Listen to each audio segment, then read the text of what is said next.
গত মাসে উন্মুক্ত হওয়ার পরপরই প্রযুক্তির দুনিয়ায় হইচই ফেলে দিয়েছে চীনের কৃত্রিম বুদ্ধিমত্তা প্রযুক্তির ডিপসিক চ্যাটবট।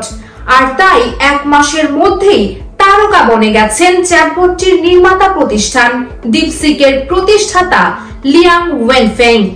এরই মধ্যে নিজের জন্মস্থান দক্ষিণ চীনের গুয়াংডং প্রদেশে সংবর্ধনা পেয়েছেন তিনি। লুনার নিউ ইয়ার উদযাপনের জন্য গুয়াংডং ভ্রমণে গেলে স্থানীয় লোকজন তাকে উষ্ণ অভ্যর্থনা জানান। তার নিরাপত্তার জন্যও ছিল বিশেষ ব্যবস্থা। ওয়েনফেং এর শৈশব কেটেছে গুয়াংডং এর একটি গ্রামে। স্থানীয় লোকজন জানান তিনি ছোটবেলা থেকেই অনেক মেধাবী। গণিতে দক্ষতার পাশাপাশি কমিক বই পড়তে ভালোবাসতেন। তার পরিবারের সদস্যরা শিক্ষকতা পেশার সঙ্গে যুক্ত।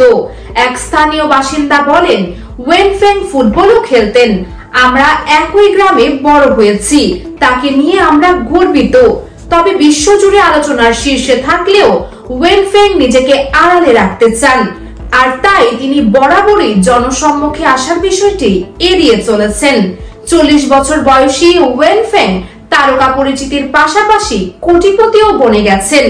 এতদিন হাই ফ্লাইয়ার নামের প্রতিষ্ঠানের জন্য পরিচিতি পেলেও এবার নিজের কৃত্রিম বুদ্ধিমত্তা এআই প্রতিষ্ঠান ডিপসিকের কারণে আয়ের পরিমাণ অনেক গুণেই বেড়ে গেছে লিয়াং ওয়েনফেং এর। চীনের জন্য ডিপসিক চ্যাটবট বিশেষভাবে গুরুত্বপূর্ণ, কারণ দেশটি উচ্চ ক্ষমতা সম্পন্ন প্রসেসর সরবরাহে মার্কিন বিধিনিষেধের মুখে রয়েছে। বাজার বিশ্লেষকদের মতে ডিপসিক চ্যাটবটের কার্যক্ষমতা এরই মধ্যে চ্যাটজিপিটি, জেমিনি ও ক্লডের মতো বিভিন্ন এআই চ্যাটবটকে পেছনে ফেলেছে।